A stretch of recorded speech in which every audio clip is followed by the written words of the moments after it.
সুপ্রিয় দর্শক, এই মুহূর্তে আমরা রয়েছি নেপালের কাঠমান্ডুতে দশরথ রাঙ্গাশালা স্টেডিয়ামে। আপনারা জানেন যে আজকে আর কিছুক্ষণ পরেই বাংলাদেশ এবং নেপালের মধ্যকার ম্যাচ শুরু হতে যাচ্ছে। এখানে ফুটবল ম্যাচ, দুইটা ম্যাচ এখানে খেলবে বাংলাদেশ। পরবর্তী ম্যাচ 9 তারিখে, আজকে ফার্স্ট ম্যাচ। তবে এই ম্যাচ শুরুতে এখনো বেশ কিছুটা সময় বাকি। আমার পেছনে এই মুহূর্তে আপনারা যাদেরকে দেখতে পাচ্ছেন ওনারা সবাই বাংলাদেশি, এখানে নেপালে তারা থাকেন এবং বাংলাদেশ দলকে সমর্থন দেওয়ার জন্য তারা এসছেন। এখানে ফ্যামিলির মেম্বারদের নিয়ে সবাই মিলে এসছেন এবং বেশ আগে ভাগেই তারা পৌঁছে গেছেন। একটু কথা বলতে চাই তাদের সাথে। বাংলাদেশের খেলা দেখতে এসছেন, কার খেলা সবচেয়ে বেশি ভালো লাগে বা কাকে টার্গেট করে এসছেন? জামাল ভাইয়াকেই আর কি টার্গেট করে আমরা এসেছি। আর ওনার খেলা আমাদের খুবই ভালো লাগে, উনি অনেক ভালো খেলে, এই জন্য আর কি আমরা খেলা দেখতে এসেছি। আমরা বেশ কিছু সোনামণিদের দেখতে পাচ্ছি, একদম ছোট্ট সমর্থকদের। তোমার কার খেলা ভালো লাগে? বাংলাদেশের কার খেলা দেখতে পছন্দ করো? তপু বর্মনের খেলা দেখতে ভালো লাগে ওর। এখানে আমরা ফ্যামিলির গার্ডিয়ানদের দেখতে পাচ্ছি। একটু যদি বলেন যে সবাই মিলে আসছেন, বেশ আগে ভাগে পৌঁছে গেছেন, এত আগে আসার কারণ কি? আমরা দেশকে ভালোবাসি, বাংলাদেশের খেলা দেখার জন্য সব দর্শকদের আগে আমরা স্টেডিয়ামে প্রবেশ করতে চাই। আমরা সবার আগে মাঠে প্রবেশ করে খেলোয়াড়দেরকে উৎসাহ যোগাতে চাই। ওকে, আপনি সুন্দর একটা টি শার্ট পরেছেন, বাংলাদেশের ফ্ল্যাগ রয়েছে, সেখানে বাংলাদেশের ফ্ল্যাগ নিয়ে এসেছেন, পুরো ফ্যামিলিকে নিয়ে এসেছেন দেখতে পাচ্ছি এবং ছোট সদস্যদেরকে সাথে নিয়ে এসেছেন।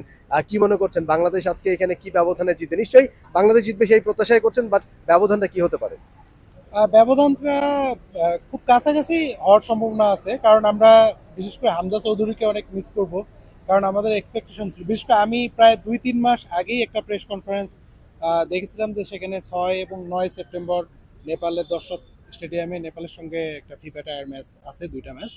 তো সেখান থেকে এক্সপেকটেশন ছিল যে হামজা চৌধুরীকে আমরা হয়তোবা এখানে পাবো।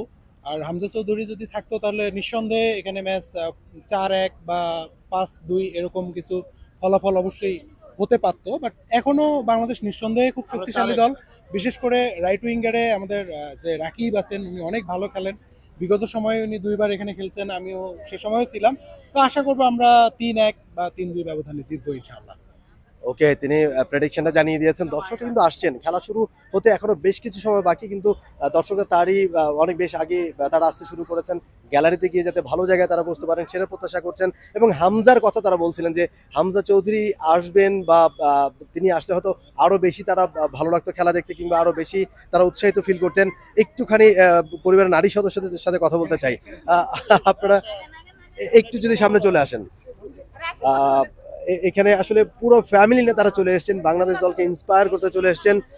বাংলাদেশ যাতে ভালো খেলে, নিশ্চয়ই জোরে চিৎকার শুনতে পাবো আপনাদের। বাংলাদেশ জিতবে। এবং গ্যালারি থেকে কিভাবে আপনারা বাংলাদেশ দলকে ইন্সপায়ার করবেন, কি বলবেন? গ্যালারি থেকে কিভাবে চিৎকার করবেন? বাংলাদেশ বাংলাদেশ বাংলাদেশ। তারা বাংলাদেশ বলে চিৎকার করবেন। আচ্ছা, আপনারা কি মানে এখানে ঘুরতে এসেছেন নাকি নেপালেই থাকা হয়? আমরা সবাই দূতাবাসের এবং আমরা সবাই ফ্যামিলি সহ আসছি। আমরা কোনো ম্যাচেই আমাদের আসলে এরকম মিস হয় না। আন্ডার-16, আন্ডার-20 বিগত সময় এখান থেকে চ্যাম্পিয়ন হয়ে গেছে। এবং সবচেয়ে মজার বিষয়, আমি 2টা সাব নারী চ্যাম্পিয়নশিপের সাক্ষী। 2টা কাপেই আমি হাত দিয়ে নিজের হাতে উঁচিয়ে ধরতে পেরেছিলাম।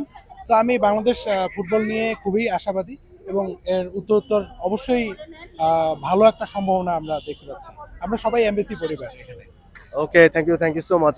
আমরা দেখছিলাম যে একটা ফ্যামিলি তারা এসেছেন এবং পুরো ফ্যামিলি তারা এখানে খেলা দেখতে এসেছেন এবং তারা বলছিলেন যে বাংলাদেশ দলকে তারা ইন্সপায়ার করতে চান, বাংলাদেশ দল যাতে ভালো খেলে সেজন্য তারা গ্যালারি থেকে তারা চেষ্টা করবেন, সর্বোচ্চ চেষ্টা করবেন বাংলাদেশ দলকে অনেক বেশি উৎসাহিত করতে।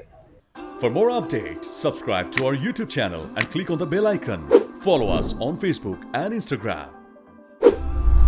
Download T-Sports app to enjoy exciting games and highlights. Visit tsports.com.